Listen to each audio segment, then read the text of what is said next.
Hobbs and Shaw, marketed as Fast and Furious Presents, Hobbs and Shaw, is a 2019 American buddy action comedy film directed by David Leitch from a script by Chris Morgan and Drew Pearce. It is a spin-off film and the 9th installment of the Fast and Furious franchise, taking place after the events of The Fate of the Furious, 2017. It stars Dwayne Johnson and Jason Statham, alongside Idris Elba, Vanessa Kirby, Isa Gonzalez, Cliff Curtis, and Helen Mirren. In the film, Luke Hobbs and Deckard Shaw join Shaw's younger sister Hattie Shaw to take down Brixton Lore, Elba, a cybernetically enhanced terrorist, who is threatening the world with a deadly virus. Franchise star and producer Vin Diesel said in 2015 that possible spin-offs were in early development, and Hobbs and Shaw was officially announced in October 2017. Leitch signed on to direct in April 2018, with Kirby and Elba joining the cast 3 months later. Principal photography ran from September 2018 to January 2019, with locations including London, Glasgow, and Calais. The film was subject to controversy after long-term Fast and Furious producer Neil H. Moritz filed a lawsuit against Universal Pictures for breach of oral contract and committing promissory fraud related to his role on Hobbs and Shaw, which was eventually settled in September 2020, and he received a producer credit on F9, 2021. An international co-production between the United States and Japan, 3-4 Hobbs and Shaw premiered at the Dolby Theatre in Hollywood on July 13, 2019, and was theatrically released by Universal Pictures in the United States on August 2, 2019. It received mixed reviews from critics, who praised its action sequences and the chemistry between Johnson and Statham, but found it underwhelming when compared to other Fast and Furious films. It was a box office success, grossing $760.7 million worldwide on a budget of $200 million. Plot: in London, MI6 agent Hattie Shaw retrieves a programmable supervirus Snowflake from Ideon, a techno-terrorist organization. She is ambushed by Brixton Lore, an ex-MI6 agent and Ideon operative embedded with cybernetic implants. Brixton attempts to capture Hattie, who injects herself with the only dose of Snowflake before escaping. Brixton frames Hattie for going rogue and stealing Snowflake, forcing her to go on the run. Luke Hobbs is an ex-DSS agent, and Deckard Shaw, Hattie's older brother, is an ex-MI6 agent who was recently pardoned for his criminal activities. They are informed of the missing virus and, after arguing due to their past as fierce rivals, reluctantly work together to track it down. After a brief meeting at a CIA black site at 122 Leadenhall Street, Deckard goes to Hattie's apartment for information, but he is attacked by Ideon operatives. Luke finds Hattie, who instigates a fight with him, but Luke manages to bring her to a CIA office. As Deckard arrives and informs Luke that Hattie is his sister, the office is attacked by Ideon forces. Hattie is kidnapped by Brixton, whom Deckard recognizes as an old colleague turned enemy he thought that he killed. Luke and Deckard rescue Hattie and evade Brixton during an ensuing car chase. However, Brixton frames all three as criminals via Ideon's control of global news media. The three locate Snowflake's creator Professor Andrico and learn that he purposed it to efficiently deliver vaccines. To prevent Ideon from using it to eradicate humanity, Hattie must either be cremated, while the virus is still dormant, or have it removed with a specialized extraction device located at Ideon's facility in Chernobyl. Despite Luke briefly being detained at the airport due to Deckard giving him the fake name Mike Oxmall, the three manage to travel to Moscow. After rendezvousing with Deckard's ex-girlfriend Margarita to rearm in Moscow, the three infiltrate the facility. They retrieve the device before escaping in a truck during the facility's destruction, but Andrico is killed by Brixton and the device is damaged. Luke takes Deckard and Hattie to his childhood home in Samoa to visit his estranged brother Jonah, a talented mechanic, to repair the device and lay low before confronting Brixton's forces again. Luke has a tense reunion with his family, to whom he has not spoken since he gave up his criminal father to the authorities. Despite Jonah's objections, their mother and Deckard convince him to help repair the device and oppose Idion's incoming forces. The makeshift battalion prepares for Idion's arrival, disabling the weapons used by Idion's team by temporarily shutting down their authorization code and setting up a variety of traps around the island. Jonah successfully repairs the device and starts the virus extraction just as Brixton and his army arrive. In the ensuing battle, the Samoans engage and easily overpower Brixton's reinforcements, while suffering minimal casualties. Brixton recaptures Hattie with a helicopter, but the Samoans join Luke and Deckard in bringing the aircraft down with several custom trucks. Luke and Deckard alternate their attacks to defeat Brixton, who is later killed remotely by Idion's unseen director. The director sends a message claiming to know Luke and intending to persuade him and the Shaw siblings, while Luke and Deckard promise to track down the director. The group later celebrates their victory. In post-credits scenes, Luke brings his daughter to meet extended family in Samoa, while Deckard and Hattie are implied to break their mother out of prison. Luke receives a call from his partner Locke, who has broken into a laboratory and discovered a more threatening virus. Luke also sets the police in London on Deckard in retaliation for the Mike Oxmall prank, telling the police that Deckard's name is Hugh Janus. Cast. Main article, list of Fast and Furious characters. Dwayne Johnson as Luke Hobbs, a former DSS agent assigned by the CIA to work with Shaw in stopping the Snowflake virus, despite their disdain for each other. Jason Statham as Deckard Shaw, a mercenary formerly with British Special Forces and MI6 and Hattie's brother, who remains at odds with Hobbs, but joins forces with him to protect Hattie, the carrier of the Snowflake virus. Joshua Coombs as young Deckard. Idris Elba as Brixton Lore, a cyber-genetically enhanced terrorist and Idion operative and ex-MI6 field agent who has a history with Deckard. Vanessa Kirby as Hattie Shaw, an MI6 field agent and the sister of Deckard, who is being hunted by Brixton. Misha Garbutt as young Hattie. Isa Gonzalez as Margarita/Madame M, a high-profile thief, friend, and former lover of Deckard. Cliff Curtis as Jonah Hobbs, Luke's estranged eldest brother, a mechanic, and the computer genius of the family. Helen Mirren as Magdalene Queenie Shaw, a criminal and the imprisoned mother of Deckard and Hattie. Joe Roman Reigns Anoa'i as Mateo Hobbs, Luke's brother.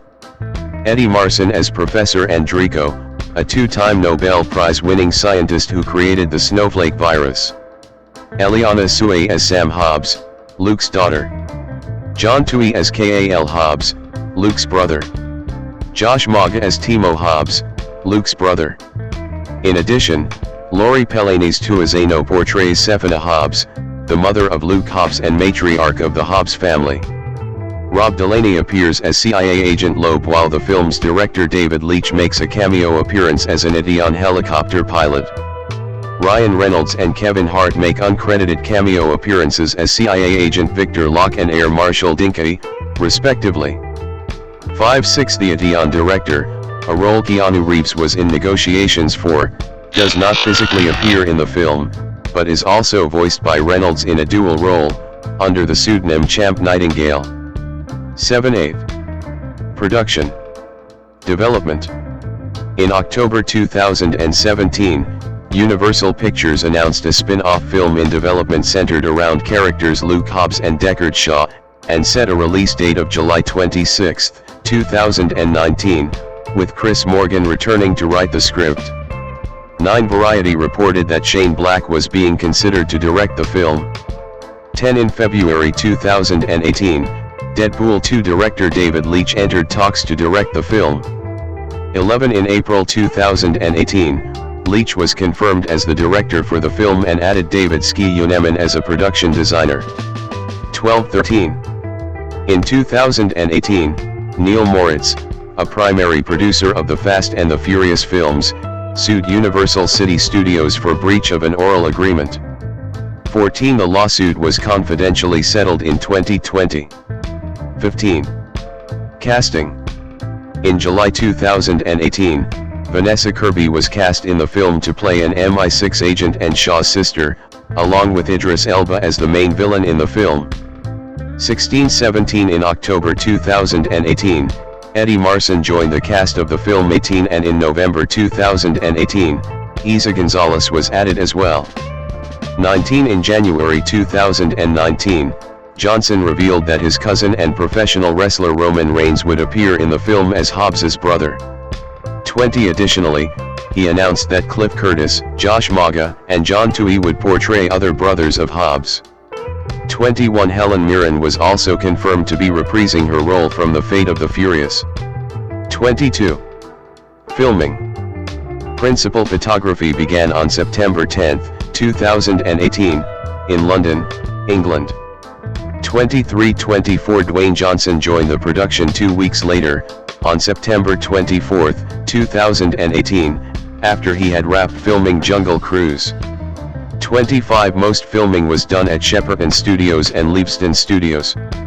26-27 In October, filming moved to Glasgow, Scotland, to recreate London.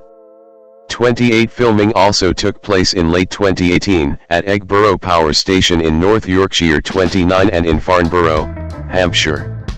The Hawaiian island of Kauai was used as a stand-in for Samoa for the film's third act. 30 Cinematographer Jonathan Sella shot the film with ARRI Alexa SXT and Alexa Mini digital cameras 31 and Hawk Class X anamorphic lenses. 32 Production officially wrapped on January 27, 2019. 33 Scroggins Aviation mock-up and effects was hired to supply a 60 Black Hawk S/N79 to 23,354, in the film. Scroggins made modification to the A60 and worked with the art department to supply it with a digital cockpit panel. 34. Post-production. Icon. This section needs additional citations for verification. Please help improve this article by adding citations to reliable sources in this section. Unsourced material may be challenged and removed. March 2020, learn how and when to remove this message. The visual effects were provided by DNEG, Cantina Creative, The Third Floor, Rise FX, and Frame Store, supervised by Mike Brazelton and Kyle McCulloch, and produced by Dan Glass. 35 DNEG is the main vendor for this project, with a total VFX shots of around 1,000. They worked on the big action sequences in London, Chernobyl, and a part of the climatic Samoan chase. The London chase sequence consists of blue screen environments and car interiors, with CGI reflections on the McLaren exterior. There are few head replacements and full CGI character doubles. For the latter, they were created and animated from reference photography of the main actors. The same method was applied for the McLaren and the Brixton bikes. Idris Elba was enhanced to give him superhuman abilities. Motion graphics were used to make a sort of heads-up display of data and stats called the Brixton Vision, to help him in the fights. For the Chernobyl action sequence, the environments were made from LiDAR scanning, texture reference of a decommissioned coal power plant used for the production shootings. Then, they extended parts of the facility and modified weather conditions. Drones were fully created and animated. Explosions were created too. Finally, they handled the Samoa chopper destruction. Frame Store handled 264 VFX shots for the project, mostly the third act chase sequence. They photographed the Na Pali coast on the north side of Kauai, Hawaii before and during the main shoot. Then, they used their photography to be photo-scanned and transferred into a CGI version of the coastline. They had to fit the CGI environment to the shoot location. They also created CGI cliffs, CGI foliage, and some scattered rocks on flatter areas or ledges. Finally, for the creation of the environments, they used many reference plate shots for the blue screens. They also photographed, photo-scanned, modeled, and animated all the vehicles portrayed in that sequence, including the Peterbilt, the M37, the Retrod and the Black Hawk. The latter was cyber-scanned by Clear Angle. They adapted the CGI vehicles with the environment, including the lighting, tillable textures, and painting scratches. Finally, they enhanced the explosions and car crashes with some debris, fire elements, and craters. Music. Main article, Hobbs and Shaw, soundtrack. In May 2019, Film Music Reporter announced that Tyler Bates would compose the film's score. 36 The first single of the soundtrack is Getting Started, written by Kyle Williams aka producer Willie Echo, created through the series Songland for Aloe Black, and performed by American singer-songwriter Aloe Black and rapper J.I.D. 37 Idris Elba himself has produced a track featuring Cypress Hill's Be Real titled Even If I Die. The hybrid remix of the track appears both in the film and during the end credits. The film's soundtrack also features numerous artists including Logic, Youngblood, A Dollar Ton Wild, Ohana Bam, and The Heavy. Marketing. Icon. This section needs expansion with a more full treatment of standard marketing aspects of major studio feature films. You can help by adding missing information. August 2019. The first poster was released on January 31, 2019. 38 The first trailer was released on February 1, 2019, and a TV spot was aired during Super Bowl 53 on February 3, 2019. 39 A second trailer was released on April 18, 2019. 40 The final trailer was released on June 28, 2019. 41. Release. Theatrical. The film had its premiere at the Dolby Theater in the Hollywood district of Los Angeles, California on July 13, 2019. 42 The film was theatrically released in the United States on August 2, 2019. 43 After being moved from its previous date of July 26, 2019. 44 The film began international rollout on July 31, 2019, and was released in China on August 23, 2019. 45 The release is in 2D, Dolby Cinema, and IMAX. Citation needed a real D3D conversion for the film was originally planned to release but was later cancelled. However, the planned conversion was done by Stereo D. Lawsuit. In October 2018, Fast and Furious producer Neil H. Moritz filed a lawsuit against Universal Pictures for breach of oral contract and committing promissory fraud, after the distributor removed him as lead producer on Hobbs and Shaw. In May 2019, it was revealed that Universal had dropped Moritz from all future Fast and Furious installments. 46 His lawsuit was settled in September 2020. 47, and Moritz would later return to the series with F9. Home media. Fast and Furious Presents, Hobbs and Shaw was released on digital HD on October 15, 2019, and on DVD, Blu-ray, and Ultra HD Blu-ray on November 5, 2019, by Universal Pictures Home Entertainment. 48. Reception. Box office. Hobbs and Shaw grossed $174 million in the United States and Canada, and $586 million in other territories, for a worldwide total of $760.7 million. 4950 Deadline Hollywood calculated the net profit of the film to be $84 million, when factoring together all expenses and revenues. 51.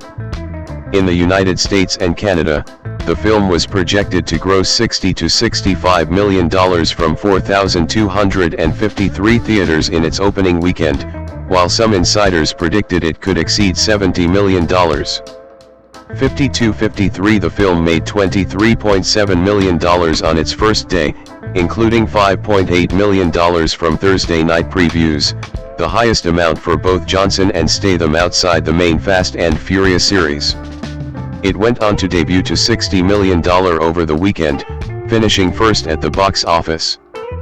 54 Similar to the main Fast and Furious films, Hobbs and Shaw had a diverse audience, with audience demographics being 40% Caucasian, 27% Hispanic, 20% African American and 13% Asian. 55 The film dropped 58% in its second weekend to $25.3 million, remaining in first 56-57 before another Universal film Good Boys replaced it in the third week. 58. In other territories, the film was projected to open to around $125 million from 54 countries, for a worldwide debut of $195 million. 52 The film made $24.9 million from its first 2 days of international release. 59 In its Chinese opening weekend the film made $102 million, grossing below projections but nevertheless being the second highest grossing weekend of 2019 behind Avengers: Endgame. Critical response. On Rotten Tomatoes, the film holds an approval rating of 67% based on 341 reviews and an average rating of 6.1/10. The website's critical consensus reads, Hobbs and Shaw doesn't rev as high as the franchise's best installments, but gets decent mileage out of its well-matched stars and over-the-top action sequences. 60. On Metacritic, the film has a weighted average score of 60 out of 100, based on 54 critics, indicating mixed or average reviews. 61 audiences polled by CinemaScore gave the film an average grade of A on an A+ to F scale, while those at Post-Track gave it an average 4 out of 5 stars. 55. Writing for Variety, Peter DeBrugge wrote, fan favorites Dwayne Johnson and Jason Statham milked the friction between their characters while teaming up to save the world in this gratuitously over-the-top spin-off. 62. Eric Cohn of IndieWire gave the film a B and stated, strip away the meandering exposition and Hobbs and Shaw is an old-school screwball comedy that just happens to feature 2 major action stars. 63. Conversely, the Chicago Sun-Times's Richard Roper gave the film 1.5 out of 4 stars, writing, in case of bad movie emergency, break glass. Over the 2-hour-plus running time of the painfully long, exceedingly tedious, consistently unimaginative, and quite dopey Hobbs and Shaw, I counted some 13 instances in which humans and/or vehicles went crashing through panes of glass. 64. Katie Walsh of Pittsburgh Post-Gazette earned a 2.5 out of 4 rating and said, while director David Leitch, a former stuntman who helmed John Wick and Atomic Blonde, cooks up some truly breathtaking action sequences and stunts, some moments lose their crisp clarity. 65. Accolades. Award category recipient result. Golden Trailer Awards Best Summer Blockbuster nominated. Best Action TV Spot nominated. Best Summer Blockbuster Poster nominated. People's Choice Awards Favorite Action Movie of 2019 nominated. Favorite Male Movie Star of 2019 Dwayne Johnson nominated. Nickelodeon Kids' Choice Awards Favorite Movie Actor Dwayne Johnson, also for Jumanji: The Next Level, 1. Saturn Awards Best Action or Adventure Film nominated. Sequel. In November 2019, producer Hiram Garcia confirmed that all creatives involved have intentions in developing a sequel, with conversations regarding the project ongoing. 66 By March 2020, Johnson confirmed that a sequel was officially in development, while the creative team was not yet decided. 67 Garcia confirmed the project was in active development a month later, citing the box office performance of Hobbs and Shaw, and announced Morgan would return to write. 68-69 Johnson expressed excitement for the sequel that same month, stating that it will introduce new characters. 70. In November 2021, Johnson revealed that he had developed an original idea for the sequel, which he described as the antithesis of Fast and Furious, and that he presented the concept to Universal Pictures chairwoman Donna Langley, as well as Garcia and Morgan. He elaborated the sequel would take immediate precedence over the rest of his film slate, and further teased its development will progress after he completes the holiday action film Red 1, 2024. 71 Later that month, Garcia confirmed that work on the screenplay is ongoing, calling the film very ambitious. 72 In December 2022, Universal Pictures producer Kelly McCormick stated the film's production has been stalled. 73. In June 2023, Johnson announced plans for a direct sequel were postponed, and that a standalone sequel serving as a direct continuation to Fast X, 2023, that would bridge into the 11th main film was in development. The title was announced as Hobbs and Reyes, with Johnson and Jason Momoa set to star. 74 Morgan is set to return to write the film, with Garcia, Johnson, Danny Garcia, Vin Diesel, Samantha Vincent, Jeff Kirschenbaum, and Neil H. Moritz set to produce. Dwayne Douglas Johnson, born May 2, 1972, also known by his ring name The Rock, is an American actor and professional wrestler. He is signed to WWE, where he performs on a part-time basis. Widely regarded as one of the greatest professional wrestlers of all time, 6'7" Johnson was integral to the development and success of the World Wrestling Federation, WWF, now WWE, during the Attitude Era. He wrestled for the WWF full-time for 8 years before pursuing an acting career. His films have grossed over $11.4 billion worldwide, making him one of the world's highest-grossing actors of all time. 9, 10, 11 He is a co-owner of the United Football League. 12, 13, 14 A member of the board of directors of TKO Group Holdings, the parent company of UFC and WWE. 15, 16, 17 and co-founder of 7 Bucks Productions. 18. After accepting an athletic scholarship to play football at the University of Miami, Johnson was a member of the 1991 national championship team but was largely a backup player.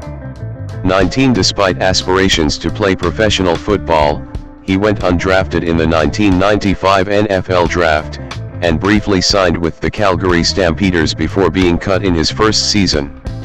20 In 1996, his father assisted in helping him secure a contract with the WWF. 1 Johnson quickly rose to global prominence, aided by a gimmick he employed as a charismatic trash talker. Johnson left the WWE in 2004, he returned in 2011 as a part-time performer until 2013 and made sporadic appearances until his retirement in 2019-21. In 2023, he returned once again on a part-time basis.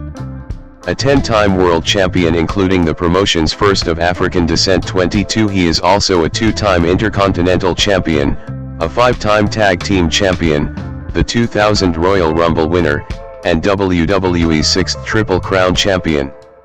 Johnson headlined multiple pay-per-view events, including WWE's flagship event WrestleMania 6 times, 15, 16, 17, 28, 29, and 40, Night 1, which includes the most bought professional wrestling pay-per-view, WrestleMania 28, and main event the most watched episodes of WWE's flagship television series, Raw and SmackDown. 23-24. Johnson's first film role was in The Mummy Returns, 2001. The next year, he played his first leading role in the action fantasy film The Scorpion King. He has since starred in family films The Game Plan, 2007, Race to Witch Mountain, 2009, Tooth Fairy, 2010, Jumanji, Welcome to the Jungle, 2017, Jumanji, The Next Level, 2019, and Jungle Cruise, 2021, and the action films Journey to The Mysterious Island, 2012, G.I. Joe, Retaliation, 2013, Hercules, 2014, Skyscraper, 2018, San Andreas, 2015, and Rampage, 2018. He also starred in the action comedy films Get Smart, 2008, Central Intelligence, 2016, Baywatch, 2017, and Red Notice, 2021. His role as Luke Hobbs in the Fast and Furious films, beginning with Fast 5, 2011, helped the franchise become one of the highest grossing in film. 25 He joined the DC Extended Universe by playing the title role in Black Adam, 2022. 26 He has also voiced Maui in the Disney animated film Moana, 2016, and its sequel Moana 2, 2024, and will reprise the role in the 2026 live-action remake. He received critical praise for his dramatic turn as MMA fighter Mark Kerr in the sports biopic The Smashing Machine, 2025. 27-28. Johnson produced and starred in the HBO comedy drama series Ballers, 2015 to 2019, 29, and the autobiographical sitcom Young Rock, 2021 to 2023. His autobiography, The Rock Says, was released in 2000 and was a New York Times bestseller. 3031 in 2016 and 2019, Time named him as one of the world's most influential people. 3233. Early life and education. As a senior at Freedom High School in Bethlehem Township, Pennsylvania, Johnson was a member of the school's football, track, and field, and wrestling teams when, he says, his thought process started to change. That's when I started thinking about goals and what I wanted to accomplish. Johnson was born in Hayward, California 3435 on May 2, 1972, 36, the son of former professional wrestler Rocky Johnson, born Wade Douglas Bowles, 3738, and Matanyafigai Maliata Atafidasemanu, née Mavia. 3940. Growing up, he briefly lived in Grey Lynn in Auckland, New Zealand, with his mother's family. 41, where he played rugby. 42, and attended Richmond Road Primary School before returning to the U.S. 41. Dwayne's father, Rocky Johnson. Johnson's father was a black Nova Scotian with a small amount of Irish ancestry. 43, 44, 45, and his mother is Samoan. 46, 47, 48. His father and Tony Atlas were the first black tag team champions in WWE history, in 1983. 49, 50. Johnson's uncle Ricky was also a wrestler. 51. His mother is the adopted daughter of Peter Mavia, who was also a professional wrestler. 52. Johnson's maternal grandmother Leah was one of the first female pro wrestling promoters, taking over Polynesian Pacific Pro Wrestling after her husband's death in 1982 and managing it until 1988. 53, 54. Through his maternal grandfather Mavia, Johnson is a non-blood relative of the Anoa'i wrestling family.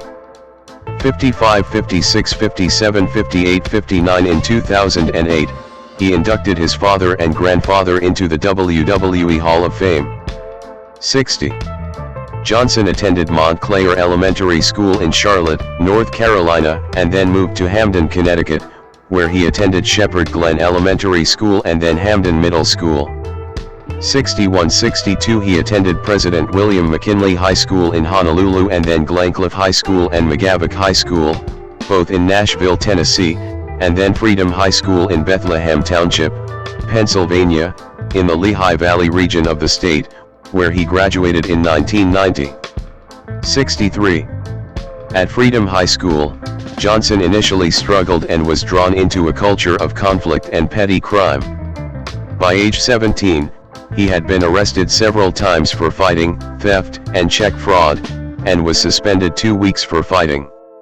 64. An article in the local newspaper labeled him a troubled teenager with a history of run-ins with police. But Freedom High School football coach Jody Quick saw athletic potential in Johnson, and recruited him to join the school's football team, where he played defensive tackle, an experience that proved to be a significant personal transformation for Johnson. My thought process started to change. That's when I started thinking about goals and what I wanted to accomplish, he has since said about his high school football experience. 19. In addition to playing football, Johnson also was a member of Freedom High School's track and field and wrestling teams. 37. By his senior year at Freedom High School, Johnson had played only 2 years of football, but was offered a full athletic scholarship from the University of Miami, whose football program was beginning to emerge as one of the nation's top-level NCAA Division I teams. 19. Football career. Dwayne Johnson. Number 94. Position defensive tackle. Personal information. Listed height 6 feet 5 in, 1.96 m. Listed weight 253 pounds 115 kilograms. Career information.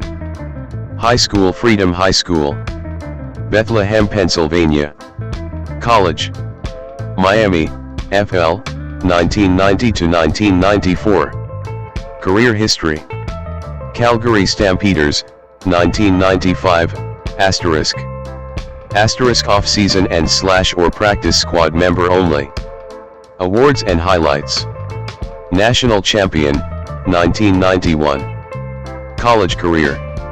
As he did in high school, Johnson continued to play defensive tackle at the University of Miami, where he was a member of the Miami Hurricanes 1991 team, which won that year's national championship. 65-37. Despite playing 4 years there, however, Johnson found himself behind elite players on the depth chart, including future NFL star and Pro Football Hall of Fame inductee Warren Sapp, and appeared mostly in backup roles. 66-67. In his time at Miami, Johnson played in 39 games with 1 start.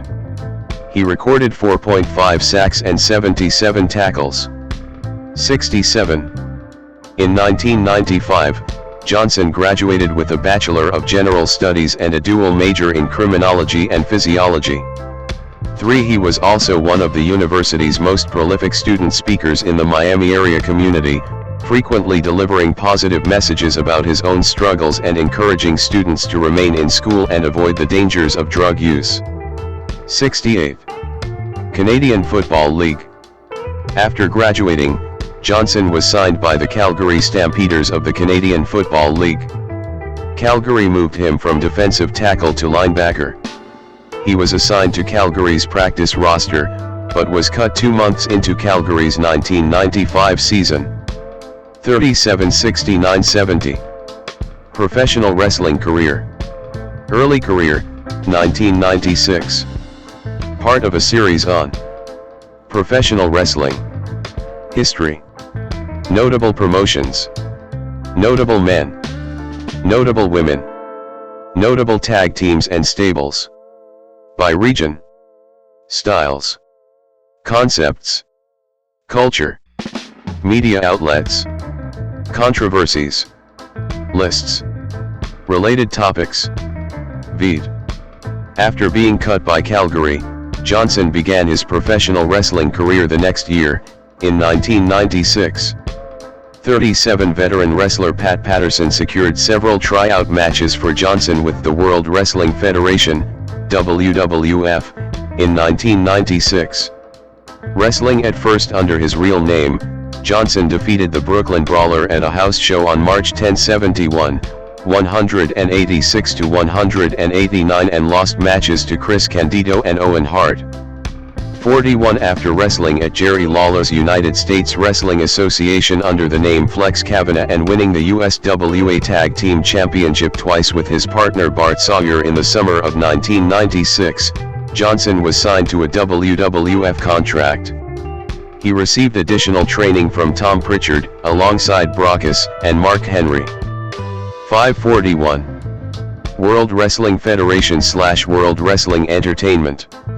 Intercontinental Champion, 1996-1997. Johnson made his WWF debut as Rocky Maivia, a combination of his father and grandfather's ring names, although announcers acknowledged his real name.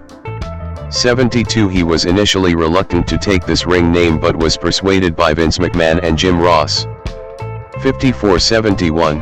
146. He was given the nickname the Blue Chipper, and to play up his lineage, he was hyped as the WWF's first third-generation wrestler.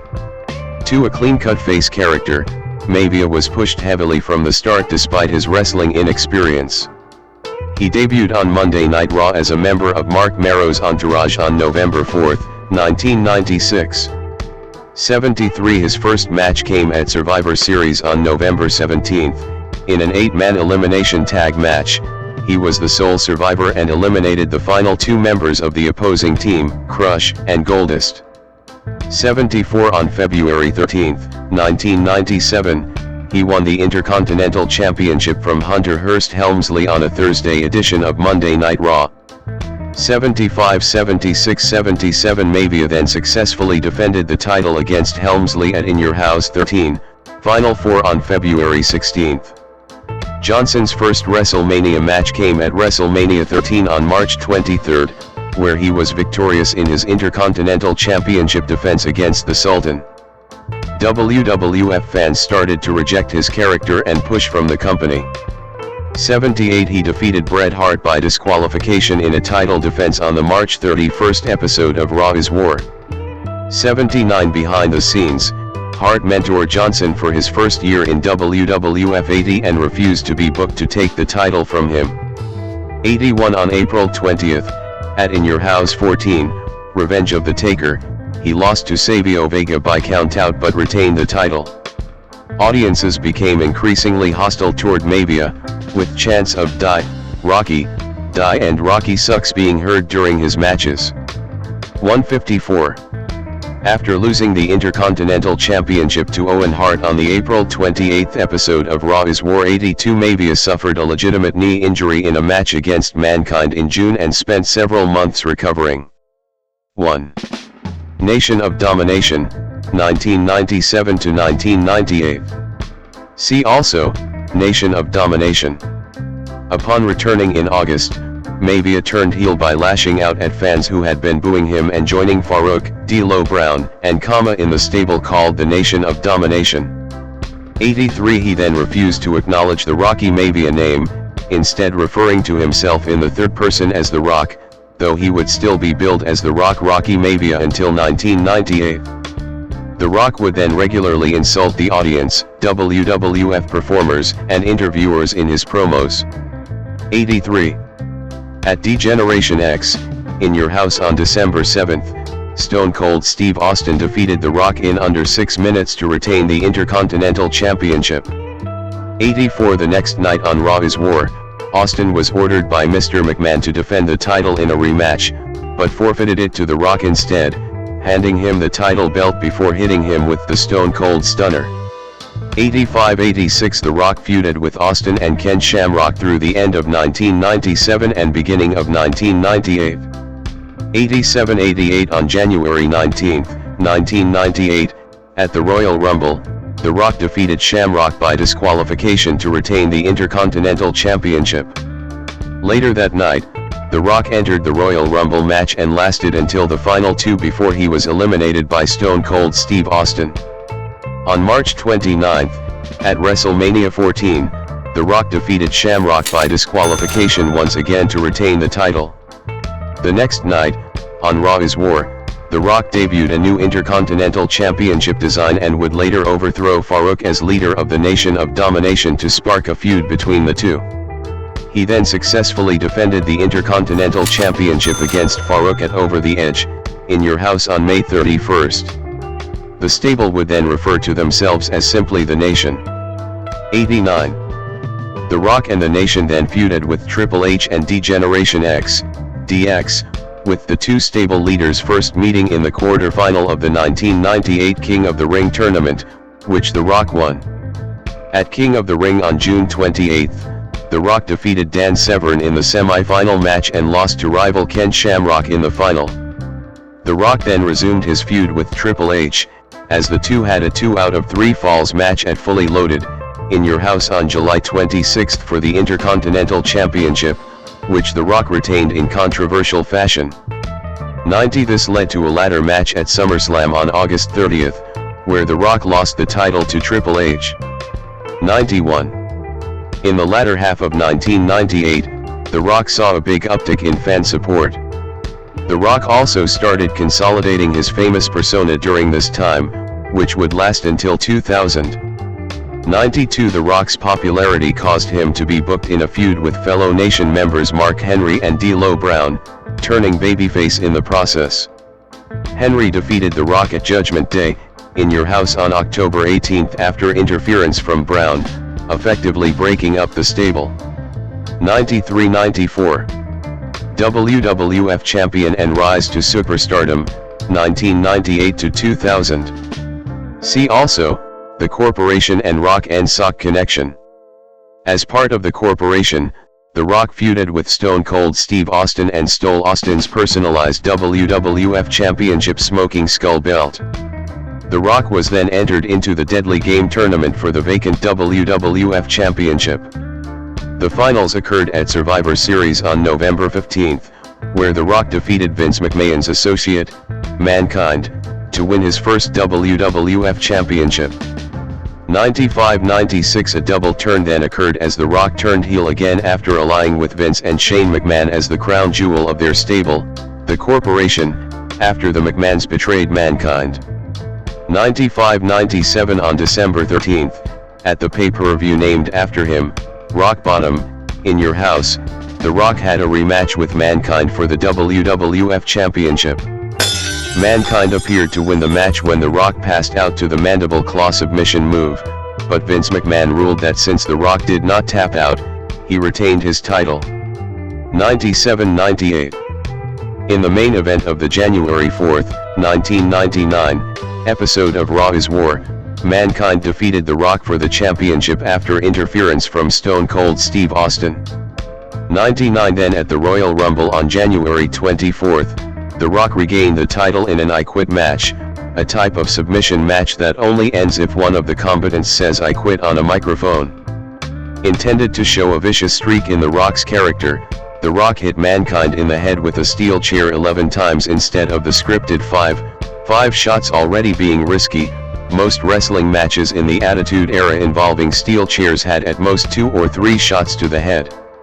After the 5th shot, Mankind was still ringside instead of 2/3 up the entrance ramp where he was supposed to be, and after the 11th shot, which knocked Mankind out, a recording of Mankind saying I quit from an earlier interview was played over the public address system.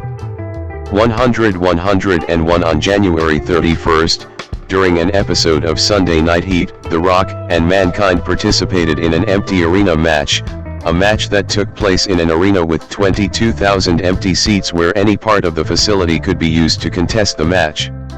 After 20 minutes of chaotic brawling in the ring, the stands, a kitchen, the catering area, an office, the arena corridors and finally a basement loading area, Mankind pinned The Rock using a forklift truck to win the WWF Championship. 102 The two faced off again, at St. Valentine's Day Massacre, In Your House on February 14th, in a last man standing match which ended in a draw, meaning Mankind retained the title. Their feud ended on the February 15th Raw is War, when The Rock won his third WWF Championship in a ladder match after a debuting Big Show interfered on his behalf. 103-104 The Rock then lost the WWF Championship to Stone Cold Steve Austin at WrestleMania 15 on March 28. 105. The Rock's popularity was fueled by his charisma and speaking abilities, which led to many catchphrases and merchandising opportunities. The Rock's popularity continued to grow and audiences still cheered for him even though he was a heel. The Rock then lost the title rematch against Stone Cold Steve Austin at Backlash, In Your House on April 25. 106 The next night on Raw is War, The Rock was fired from the corporation after he was betrayed by Shane McMahon, turning him face again and starting a feud with Triple H, The Undertaker, and the corporate ministry. On April 29, 1999, WWF aired the pilot episode of SmackDown, a term derived from one of The Rock's catchphrases. In the episode, The Rock continued his feud with the corporate ministry. This led to a match with Triple H, at Over the Edge on May 23, which The Rock won 107 and a match for the WWF Championship against The Undertaker, at King of the Ring on June 27, which The Rock lost. 108 The Rock then lost a number 1 contenders match to Triple H, at Fully Loaded on July 25, after interference from Mr. Ass Billy Gunn. 109 The Rock then defeated Gunn in a Kiss My Ass match at SummerSlam on August 22. The Rock was also given the privilege of having his own signature match, like The Undertaker with the Buried Alive match, Kane with the Inferno match and Mankind with the Boiler Room Brawl. The Brahma Bull Rope match, a variant of a strap match, was a normal singles match where the components are tied together with a rope used for cattle farming, and the rope and its attached cowbell could both be used as weapons. The Rock contested this match twice, both times in Texas, versus Triple H in Dallas, and versus Al Snow in Houston. 110. Shortly after SummerSlam, The The Rock began teaming with former opponent Mankind, and the two became known as the Rock and Sock Connection. 111 They became WWF Tag Team Champions for the first time after defeating The Undertaker and Big Show for the titles on the August 30th episode of Raw is War. 112-113 The two performed a number of critically acclaimed comedic skits together, including one called This Is Your Life, which saw Mankind bring parody versions of people from The Rock's past on television, such as his high school girlfriend and his high school football coach, only to have The Rock insult them. The segment earned an 8.4 Nielsen rating, one of the highest ratings ever for a Raw segment. 114 The two lost the titles back to The Undertaker and Big Show on the September 9th episode of SmackDown, and won them back from them on the September 20th episode of Raw is War.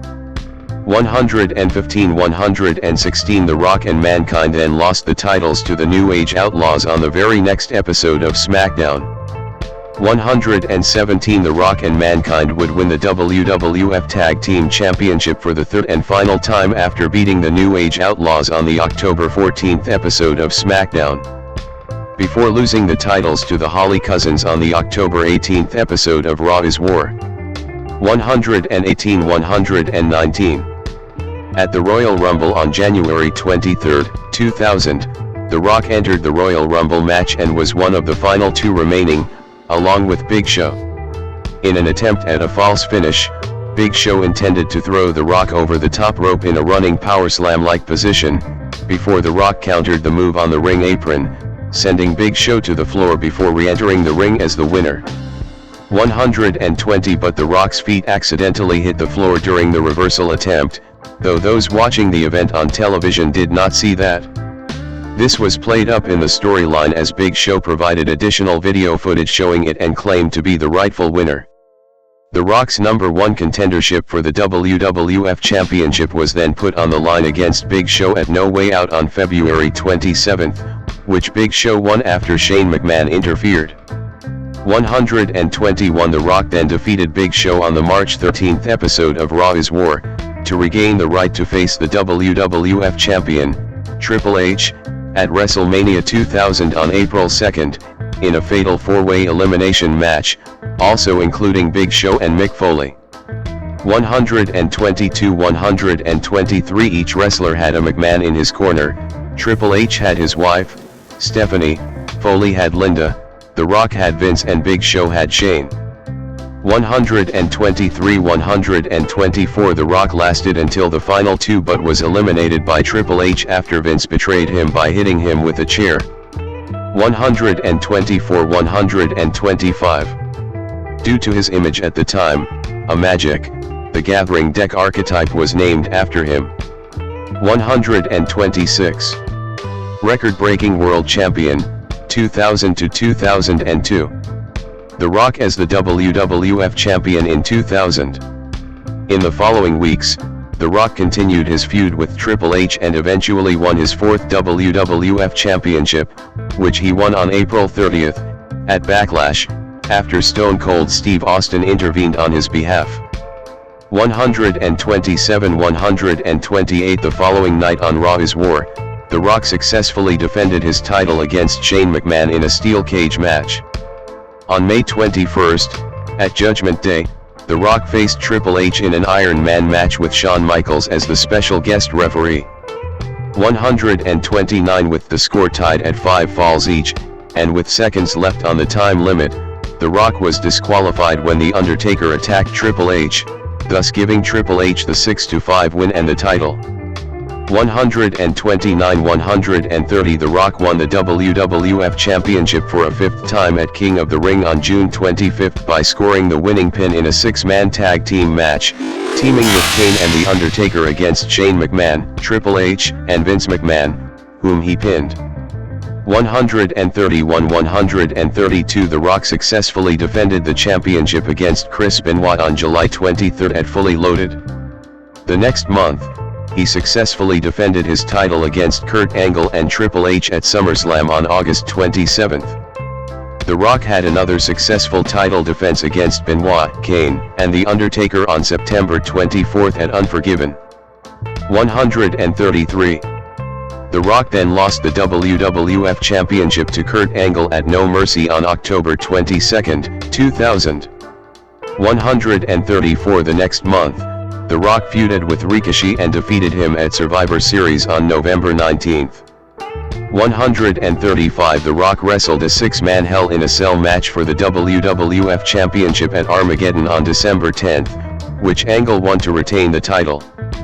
136 On the December 18 episode of Raw is War, The Rock won the WWF Tag Team Championship with The Undertaker, defeating Edge and Christian, before losing the titles back to Edge and Christian the next night at a SmackDown taping. 137 The Rock continued to feud with Angle over the WWF Championship, culminating at No Way Out on February 25, 2001, where he pinned Angle to win the WWF Championship for a sixth time. 138-139 The Rock then feuded with the Royal Rumble winner, Stone Cold Steve Austin, whom he lost the title to at WrestleMania X7 on April 1 after Austin allied with Vince McMahon, who interfered on his behalf.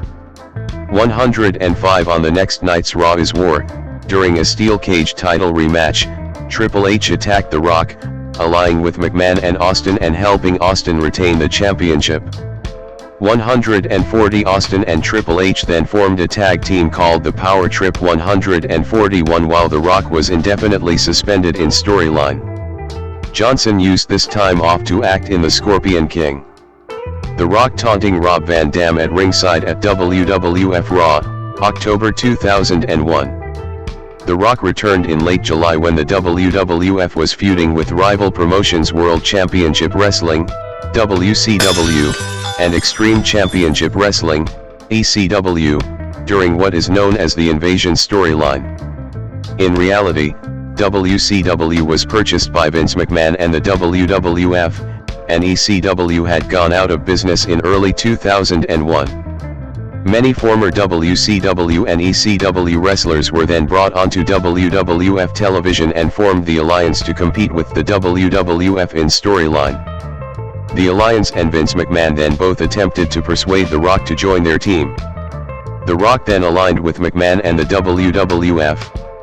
The next month, The Rock defeated Booker T at SummerSlam on August 19 to win the WCW Championship for the first time. 142-143 The Rock later lost the title to Chris Jericho at No Mercy on October 21. 144-145 The next night on Raw, The Rock teamed with Jericho to win the WWF Tag Team Championship from the Dudley Boyz. The Rock and Jericho then lost the tag titles to Booker T and Test on the November 1, 2001, episode of SmackDown. 146 The Rock defeated Jericho on the November 5 episode of Raw for his second WCW Championship. 147. As part of the WWF's battle against the Alliance, The Rock wrestled in a winner-takes-all 5-on-5 elimination tag team match at Survivor Series on November 18 where the losing team's company would be dissolved in storyline. The Rock was a member of Team WWF along with Chris Jericho, The Undertaker, Kane, and Big Show. The Alliance's team consisted of Stone Cold Steve Austin, Kurt Angle, Booker T, Rob Van Dam, and Shane McMahon. In the end, it came down to a one-on-one between The Rock and Stone Cold Steve Austin. The Rock seemed to have the upper hand, until his teammate Jericho entered the ring and attacked The Rock. Austin tried to capitalize on this by pinning The Rock, but Kurt Angle revealed his true allegiance by attacking Austin. The Rock then pinned Austin, giving Team WWF the victory and forcing the Alliance to disband. The Rock's WCW Championship was renamed the Unbranded World Championship following the Alliance's loss. 148 At the next pay-per-view, Vengeance on December 9, The Rock lost the World Championship to Jericho, who would then unify the WWF and World titles later that night. 149 The Rock then unsuccessfully challenged Jericho for the now undisputed WWF Championship at Royal Rumble on January 20, 2002. 150. The Rock doing his signature pose before wrestling Hulk Hogan, bottom right, at WrestleMania X8, March 2002. At the next pay-per-view, No Way Out on February 17th, The Rock defeated The Undertaker in a singles match.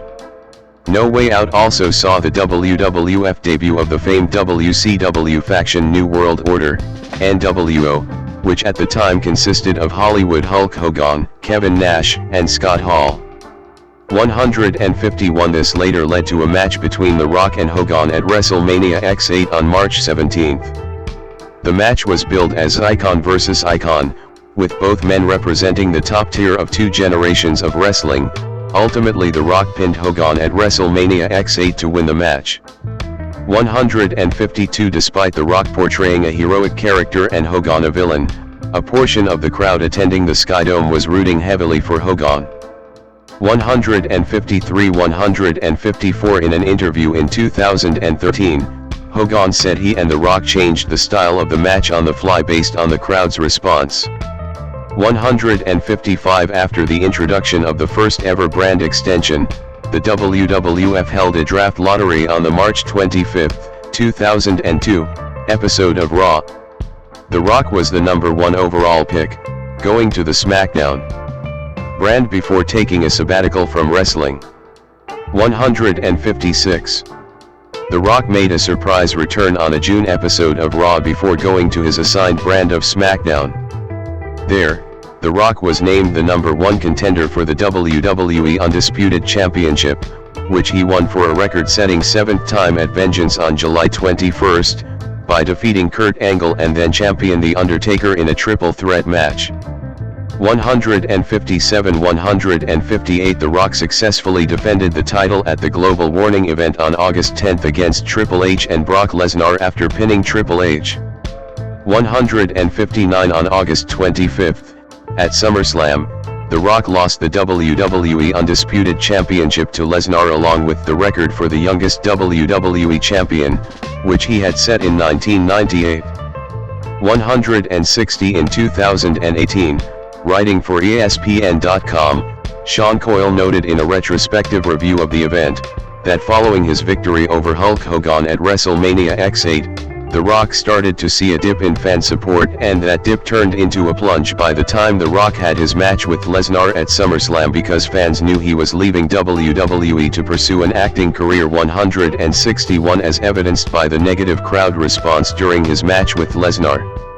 162. After SummerSlam ended, The Rock was visibly angry at the crowd reaction. When he tried to do a post-show speech for the crowd, the fans booed him. He eventually cut a short promo, declaring that Sing Along with The Rock is over. 163. The Rock then took time off to kickstart his acting career. 164.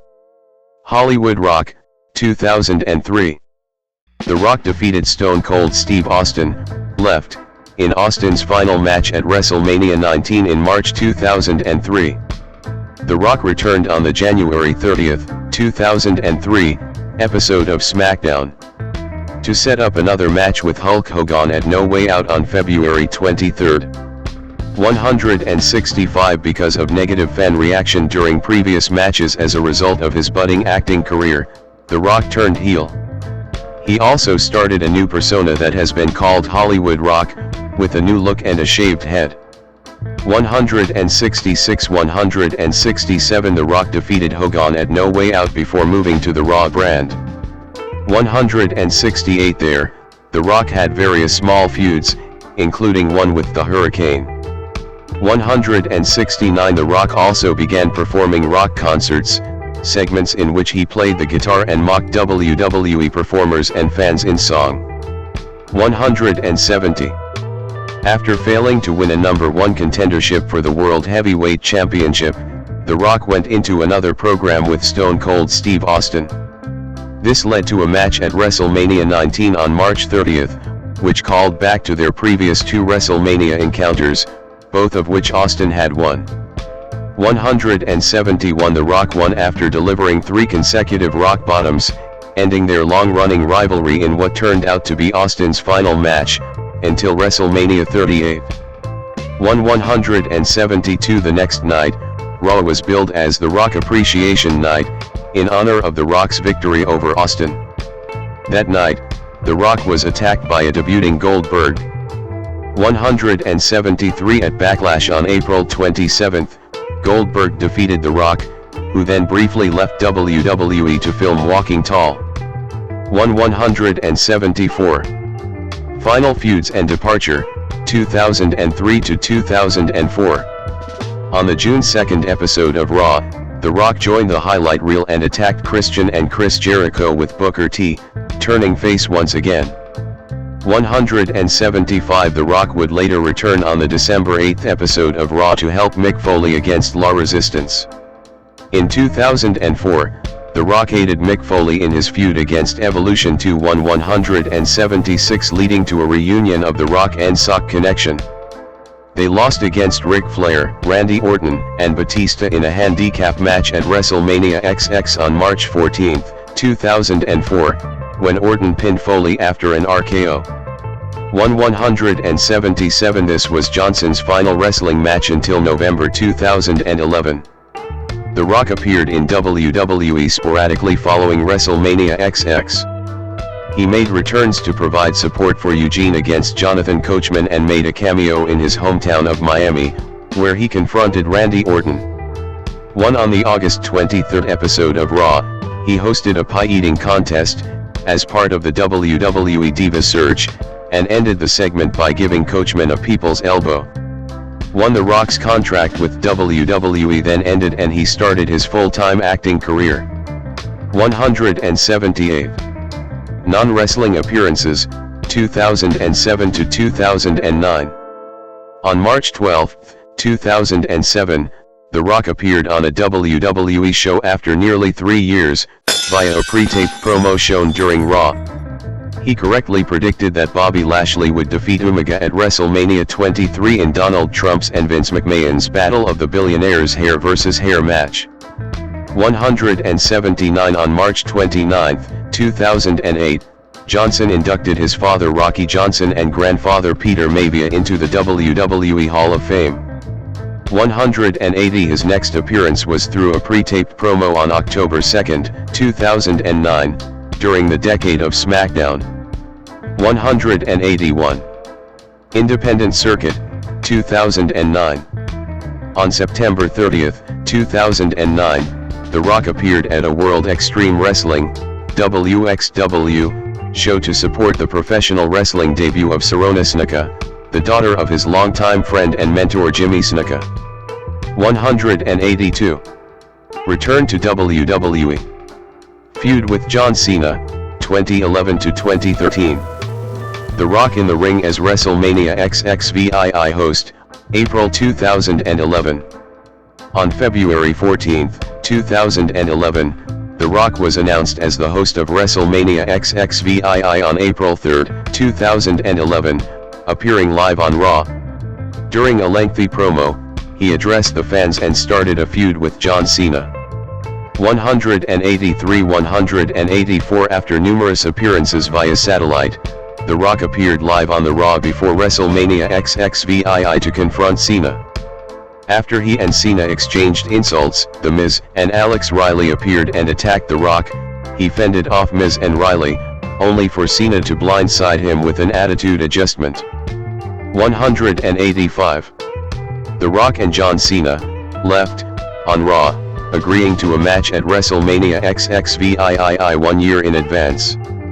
On April 3, at WrestleMania XXVII, The Rock opened the show by cutting a promo.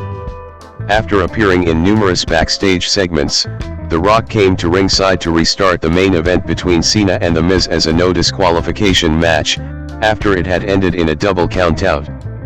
As revenge for the attitude adjustment Cena had given him on Raw, The Rock hit Cena with the Rock Bottom, allowing The Miz to pin him and retain the WWE Championship. After the match, The Rock attacked The Miz and hit him with the People's Elbow. 186. The next night on Raw, The Rock and Cena agreed to a match at WrestleMania XXVII the next year. They then worked together to fend off an attack by the Core, which at the time consisted of Wade Barrett, Heath Slater, Justin Gabriel, and Ezekiel Jackson. 187. The Rock appeared live on Raw in his hometown of Miami to celebrate his 39th birthday. 188 On September 16, WWE announced The Rock would wrestle in a traditional 5-on-5 Survivor Series tag team match, teaming with Cena at Survivor Series in November. 189 But on the October 24 episode of Raw Super Show, Cena instead suggested The Rock be his partner in a standard tag team match against The Miz and R-Truth, a team called Awesome Truth. 190 which Rock agreed to the next week. 191 On November 14, during the special Raw Gets Rocked, The Rock appeared live, delivering rock bottoms to Mick Foley, who had been hosting a This Is Your Lifestyle segment for Cena, and later both members of Awesome Truth. 192 The Rock and Cena defeated Awesome Truth on November 20 at Survivor Series, when The Rock pinned The Miz. After the match, The Rock gave Cena a rock bottom. 193. The Rock celebrating his victory at WrestleMania XXVIII, April 2012. Leading up to WrestleMania, The Rock and Cena had several verbal confrontations on Raw Super Show. 194 195 On the March 12, 2012, episode of Raw Super Show, The Rock hosted his first rock concert segment since 2004, mocking Cena in his songs. 196 On April 1, at WrestleMania XXVIII, The Rock defeated Cena in the main event after countering Cena's attempt at a people's elbow into a rock bottom and pinning Cena. 197 This event broke the record for biggest professional wrestling pay-per-view parade. The following night on Raw Super Show, The Rock praised Cena, calling their match an honor. He then vowed to once again become WWE Champion. 196. On July 23, at Raw 1000, The Rock announced he would wrestle for the WWE Championship at the Royal Rumble pay-per-view. 198 At the event, The Rock defeated Punk to win the title. 199 Punk received a title rematch with The Rock, at Elimination Chamber, where he retained the championship. 200 The following night on Raw, The Rock unveiled a new WWE Championship design, with a different center plate and removable customizable side plates which had his Brahma Bull logo. 201 The Rock then resumed his rivalry with John Cena, who won that year's Royal Rumble to set up a rematch of the previous WrestleMania match between the two at WrestleMania 29, only this time with the WWE Championship on the line. 202 203. On April 7, at WrestleMania 29, The Rock lost the WWE Championship to Cena, ending his reign at 70 days. 204 Despite being advertised for Raw after WrestleMania, where it was stated that The Rock was still entitled a rematch for the WWE Championship. 205 The Rock did not appear because of a real injury sustained during his match with Cena, in which his abdominal and adductor tendons tore from his pelvis. 206 Johnson underwent surgery on April 23 to reattach the torn tendons. 207 Part-time appearances, 2014 to 2023. The Rock, right, confronts Hulk Hogan at WrestleMania XXX, April 2014.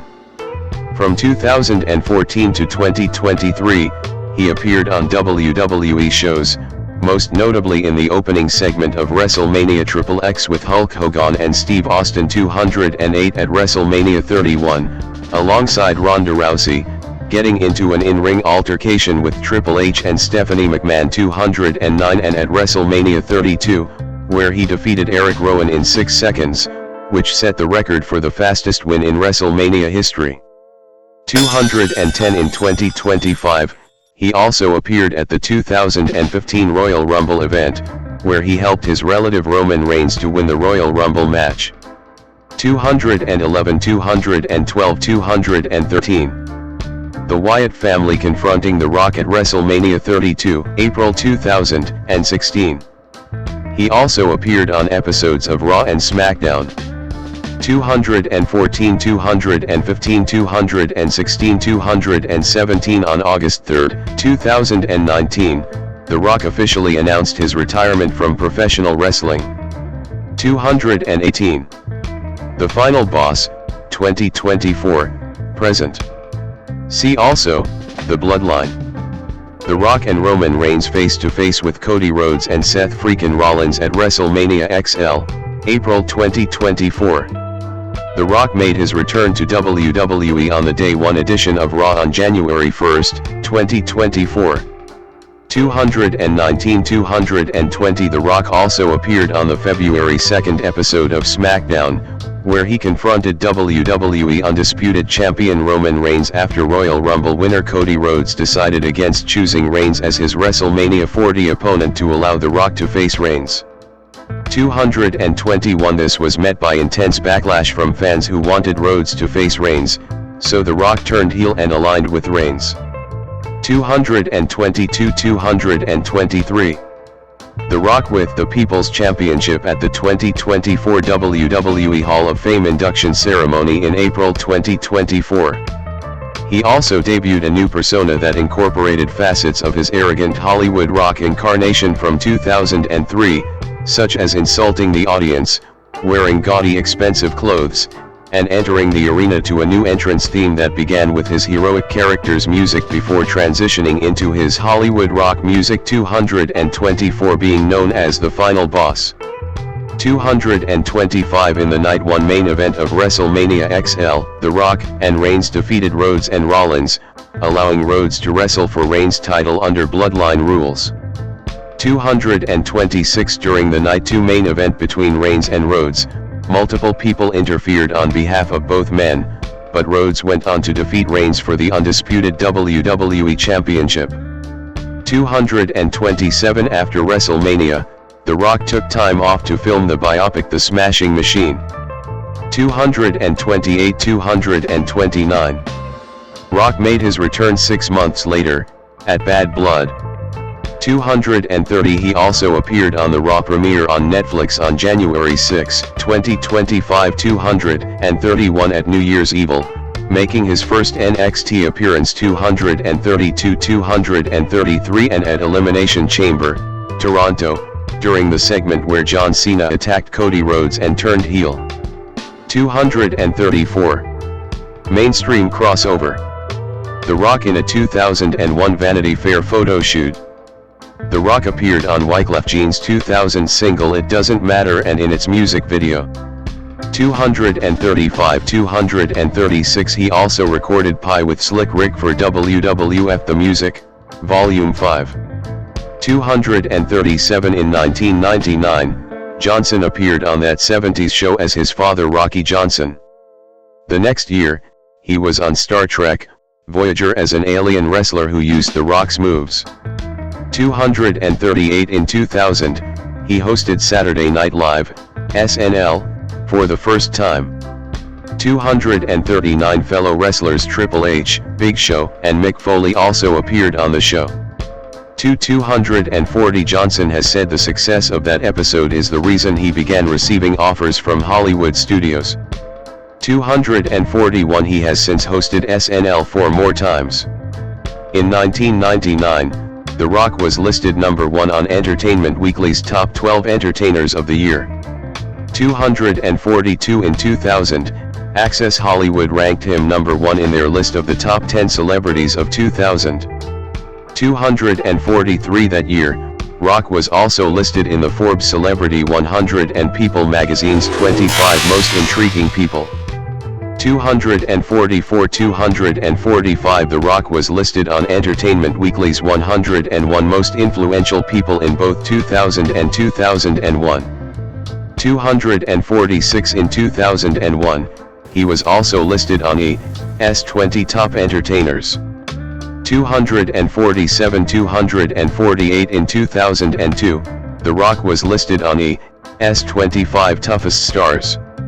249. In 2003, he was listed in VH1's 200 Greatest Pop Culture Icons 250 and was number 7 in People magazine's 50 Favorite TV Stars. 251.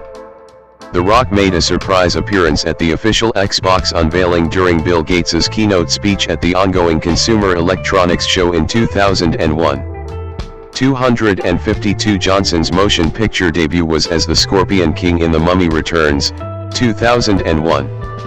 253 The movie broke a two-year record for the highest-grossing single day in film history by earning $28,594,667. 254 to 239 The movie's financial success led to Johnson's first leading role in the spin-off The Scorpion King, 2002. 2. He received $5.5 million for the role, and Guinness World Records named him the record holder for highest paid actor in their first leading role. 256 The Rock has appeared on the covers of many magazines, including Rolling Stone, Entertainment Weekly, and TV Guide. 257 258 259 He has also appeared in, and been the cover athlete for, several video games. 260 As of October 2024, his Instagram account is the sixth most followed in the world, with over 395 million followers. 261 Legacy in professional wrestling. Fans watching on as The Rock makes his entrance in 2013. The Rock has been listed as one of the all-time greatest professional wrestlers 2267, as well as one of the top draws in wrestling history. Many have placed The Rock on their Mount Rushmore of pro wrestling, including Hulk Hogan 262, Ric Flair 263, and John Cena 264. In Cablevision's Television Beyond Broadcasting, The Rock was described as, for a long time, the WWE's biggest star and probably held the greatest international appeal. 265 R.D. Reynolds stated in his book The Wrestle Crap Book of Lists that The Rock was the biggest star for WWE from 1999 until 2004. 266 The Rock's I Quit match with Mankind at the 1999 Royal Rumble event is infamous for its brutality and one of the most popular I Quit match of all times. 267 268 269 270 The Rock main event, the most bought pay-per-view worldwide in WWE history, WrestleMania XXVIII, 271 The most bought pay-per-view domestically in WWE history, WrestleMania X7, the highest rated Raw in history 272 273 The highest rated SmackDown in history 274 and was part of the highest rated cable segment in WWE history with Mankind entitled This Is Your Life, in which Mankind would honor The Rock with various gifts and reunions. 275 276 His return in 2001 had a 7.1 rating, the highest rated segment of the year. The Rock was also part of the highest rated match of the 21st century when his WWF Championship defense against Shane McMahon, on May 1, 2000, got an 8.3 rating, making it the highest rated segment of all time, behind This Is Your Life. In 2011, The Rock's return to an episode of Raw generated an average of 4.7 million viewers in the United States, with 7.4 million tuning in during his promo. 277 Raw 1000 was the highest rated Raw episode of 2012 and his segment with CM Punk and Daniel Bryan was the highest rated segment of the show. 278 In 2013, the night after The Rock won the WWE Championship, at Royal Rumble, Raw got its highest rating of that year. 279. Derived from one of his catchphrases Lay the Smackdown, WWE introduced in 1999 its second flagship program, WWE SmackDown, which became television's second longest running weekly episodic program in history. 280 The term SmackDown was included in Merriam-Webster dictionaries in 2007. 281 282 He is also known for popularizing the term jabroni, derived from jabber, although it was originally introduced by the Iron Sheik.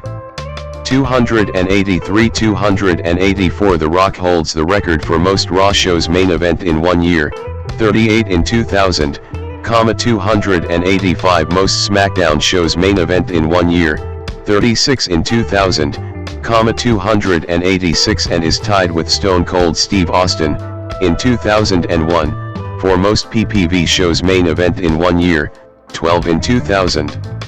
287 288 The Rock is also one of 2 wrestlers, the other being The Undertaker, to main event WrestleMania in 4 different decades, 1990s, 15, 1999, 2000s, WrestleMania 2000, 2000, X7, 2001, 2010s, XXVIII, 2012, 29, 2013, 2020s, XL, 2024.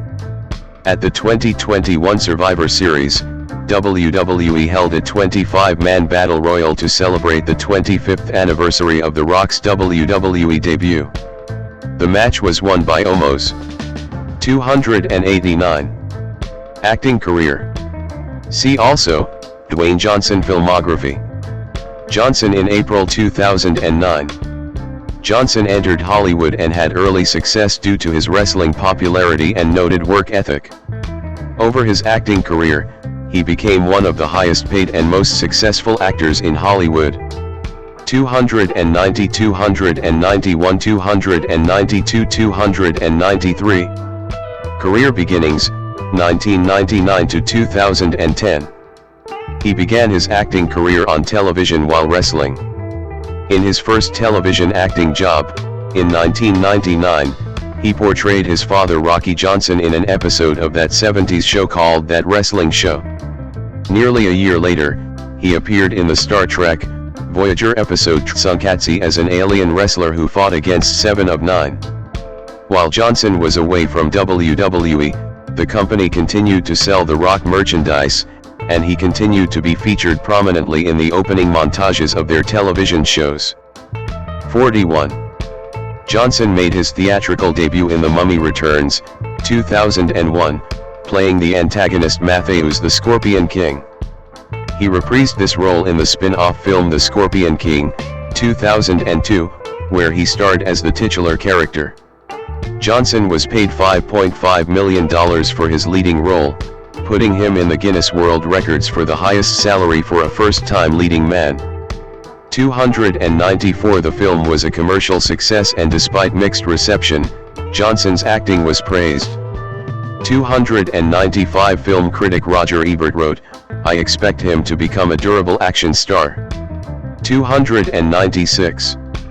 In the following years, he worked in action films The Rundown, 2003, and Walking Tall, 2004, but these films failed to gain success. He had a supporting role in the comedy Be Cool, 2005, as a homosexual bodyguard hoping to become an actor. 297 and was the primary antagonist in the horror film Doom, 2005.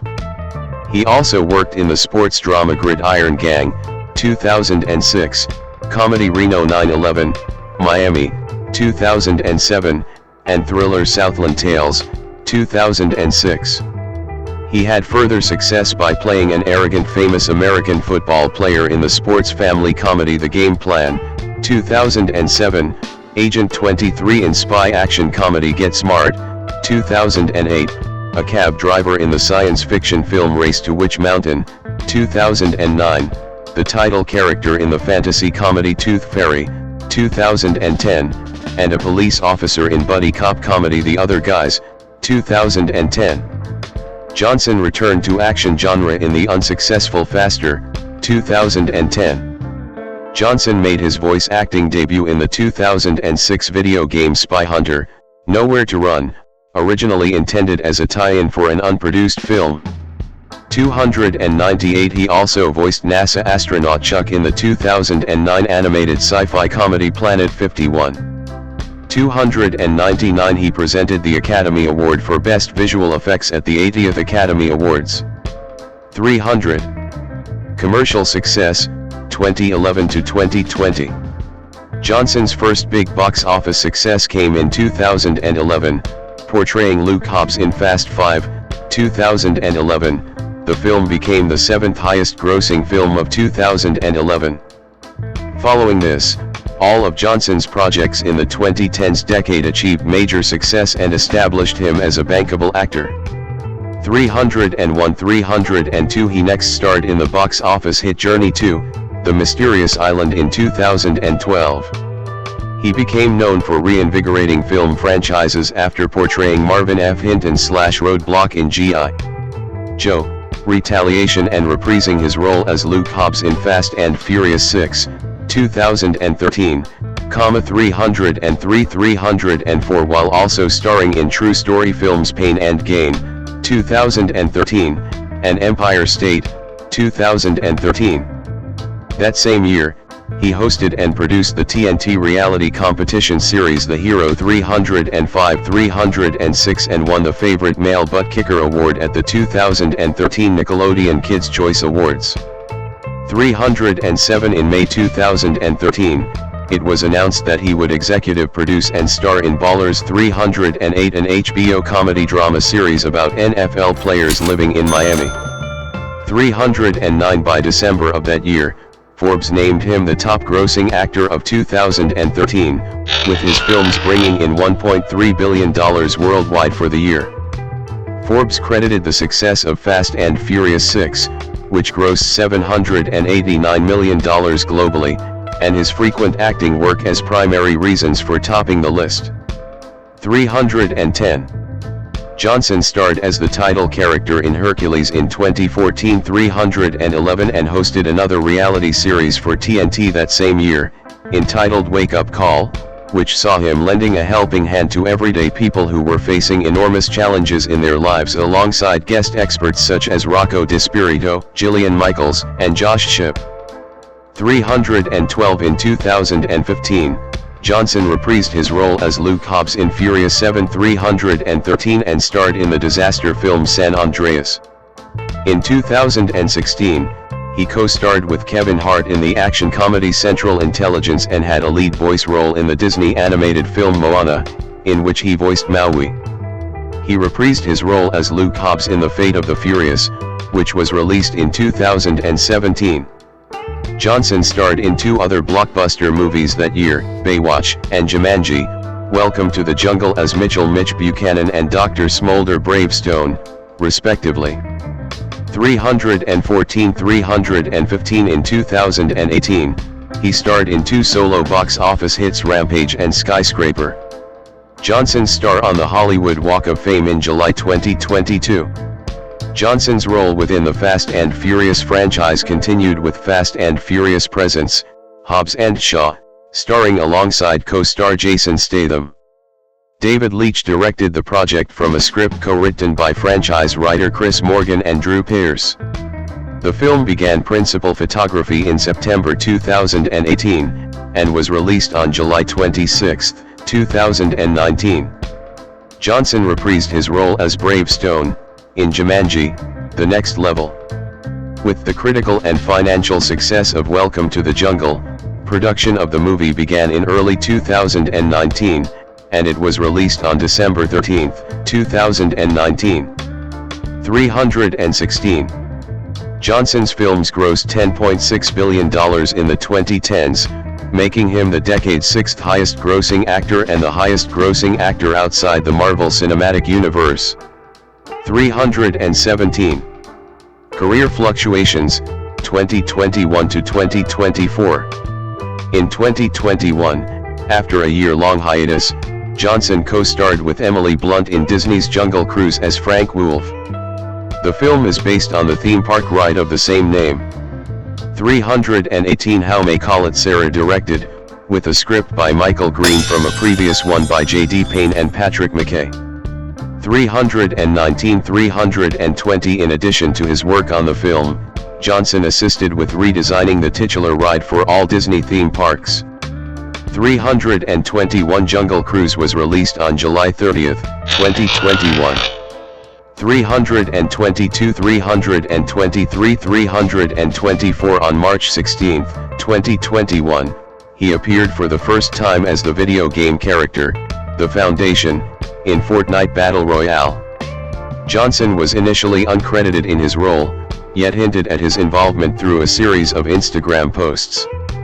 His involvement was finally confirmed during the Chapter 2 End event on December 4, 2021, with the Foundation removing his helmet to reveal that he shared Johnson's voice and likeness. 325 Also in 2021, Johnson starred in Netflix's film Red Notice, written and directed by Ross and Marshall Thurber. It is the third time that the two collaborated, after Central Intelligence and Skyscraper. 326 327 It co-stars Gal Gadot and Ryan Reynolds.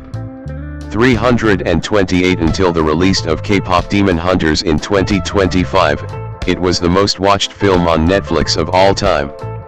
329. Johnson voiced Crypto the Superdog in the animated feature DC League of Super Pets, 2022, which was released theatrically in July and emerged as a success. 330 On November 14, 2019, he had announced a late 2021 release date for the superhero Black Adam film.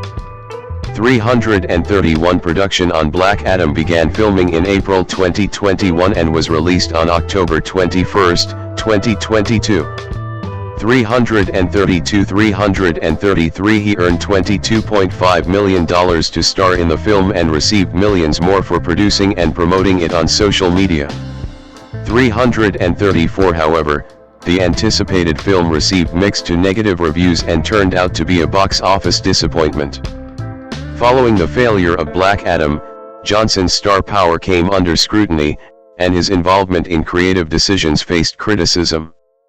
335 336 In 2023, Johnson voiced his Moana character Maui in Disney crossover short film Once Upon a Studio.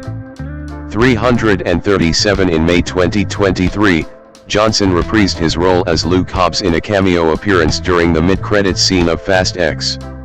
By the early 2020s, Johnson faced increasing criticism for consistently portraying similar characters, often described as charismatic, larger-than-life figures who are both physically imposing and possess a dry wit.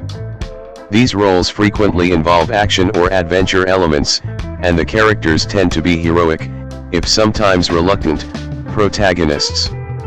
338 339 Johnson has been a member of the Academy of Motion Picture Arts and Sciences in the Actors Branch since 2017. 340 In 2024, he presented an award alongside Bad Bunny. 341 In November 2024, Johnson reunited with director Jake Kasdan to star alongside Chris Evans, Lucy Liu, and J.K. Simmons, in the Christmas-themed action comedy Red One. 342 which didn't fare well both critically and financially. 343 However, it became one of the top streamed movies of 2024 after its release on Amazon Prime. 344 In the same month, he reprised his voice role of Maui from Moana, 2016, in its sequel Moana 2. Despite receiving mixed reception, the film opened strongly and set several box office records. 345 It eventually emerged as the third highest grossing film of 2024. 346 Diversification, 2025, present. He was next seen portraying former MMA fighter Mark Kerr in Benny Safdie's biographical sports drama The Smashing Machine, 2025. 347 Full facial prosthetics and a wig were used to transform Johnson's appearance to resemble Kerr. 348 When asked about taking on a serious, intimate drama after years of big-budget action and comedy films, Johnson expressed excitement about finally exploring personal struggles on screen that he had never before addressed. He described the process as both frightening and liberating. 349 Critics noted that he used the opportunity to pivot his brand and persona toward that of a serious actor. 350 The film premiered at the 82nd Venice International Film Festival on September 1, 2025. It received a standing ovation and a Golden Lion Award nomination. 351 352 The film garnered positive reviews, with Nicholas Barber of the BBC describing Johnson's portrayal as impressively vulnerable. 353. The performance sparked discussions about a potential Oscar nomination for Johnson. 354-355 It had its wide release on October 3, 2025, but was met with a poor theatrical response. 356 and is understood to be Johnson's lowest grossing opening ever. 357. In 2026, he will portray Maui again in the live-action adaptation Moana, 2026. 358 In February 2025, Johnson was cast in a crime drama film directed by Martin Scorsese, alongside Leonardo DiCaprio and Emily Blunt. 359 The film will depict the mafia's influence in Hawaii, with Johnson portraying an aspiring mob boss's rise within the criminal underworld. 360 He will re-team with Safdie for the film Lizard Music, based on the Daniel Pinkwater teen novel of the same name. 361 In May 2025, it was announced that Johnson would star in a new feature from Darren Aronofsky called Breakthrough. 363 In December 2025, it was announced that he would star in a film about movies being directed by J.J. Abrams. 364. Producing. In 2012, Johnson founded his production company 7 Bucks Productions. 18 Though originally attached as producer and star, Johnson will now serve solely as the former on a film adaptation of the Jansen Directive. John Cena will fill the leading role, with Akiva Goldsman attached as screenwriter.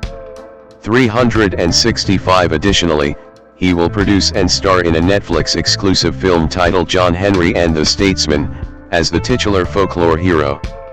The film will be directed by Jake Kasdan, from a script by Kasdan and Tom Wheeler. With the first official teaser trailer released in October 2018, the project marks Kasdan's and Johnson's third collaboration, after Jumanji, Welcome to the Jungle and Jumanji, The Next Level. 366.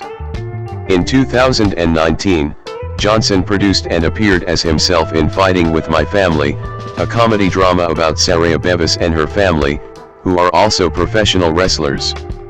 368 Johnson will co-produce and star in The King, a film about King Kamehameha Konuiakia, founder and first ruler of the Kingdom of Hawaii. The project will be directed by Robert Zemeckis from a script by Randall Wallace. The movie will be comparable to Braveheart in tone, given Wallace's work on both films, and will depict the King's role in resolving the wars among the islands of Hawaii. The King was scheduled to begin production in 2020, but was halted by the COVID-19 pandemic. 369 Johnson is also attached to produce/star in a sequel to Big Trouble in Little China. 371 as well as project under development with Shane Black focusing on a new interpretation of Doc Savage. 372. In 2021, his biographical comedy drama series Young Rock began airing on NBC.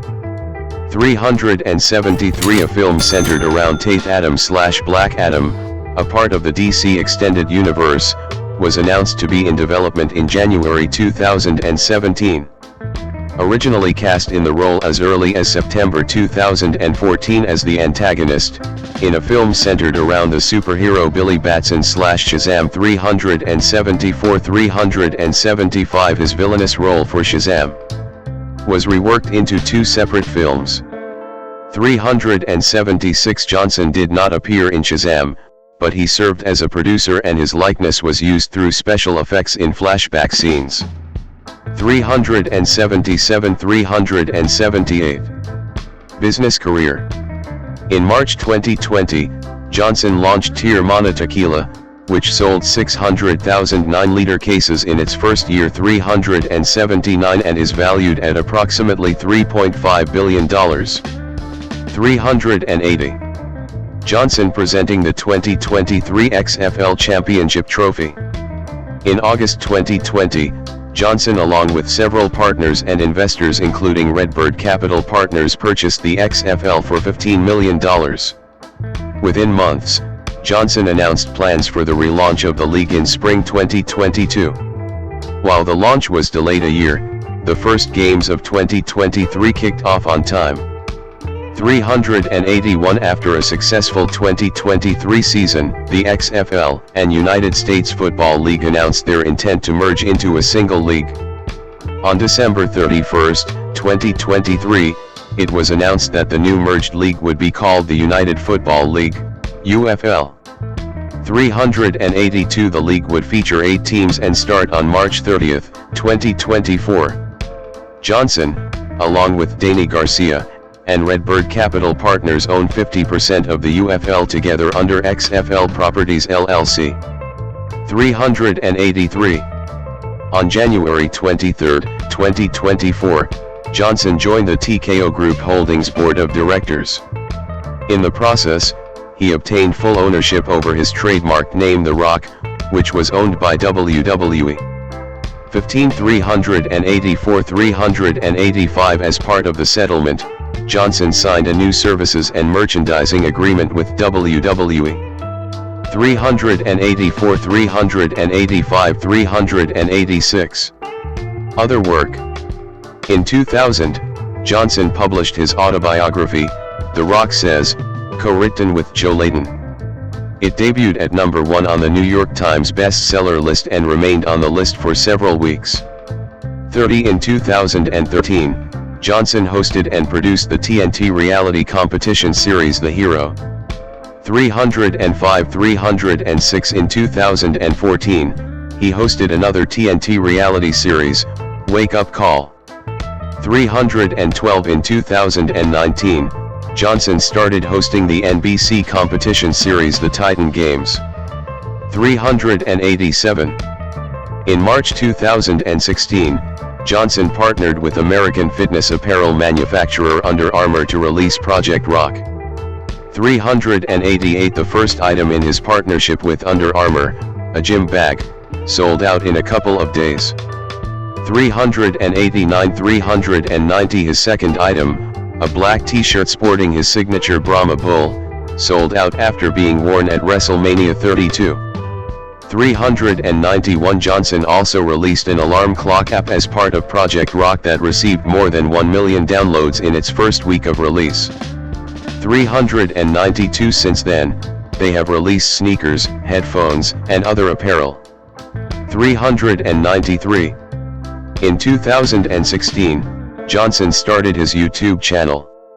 His first video, The YouTube Factory, featured online personality Lily Singh and several other internet stars. 394 In 2019, Johnson announced he would launch a competitive bodybuilding show, Athleticon, with his business partner and ex-wife, Danny Garcia. It is set to rival other long-standing bodybuilding shows such as the Arnold Classic and Joe Weider's Mr. Olympia. 395 The show was set to debut in October 2020 in Atlanta, Georgia, but plans were disrupted by the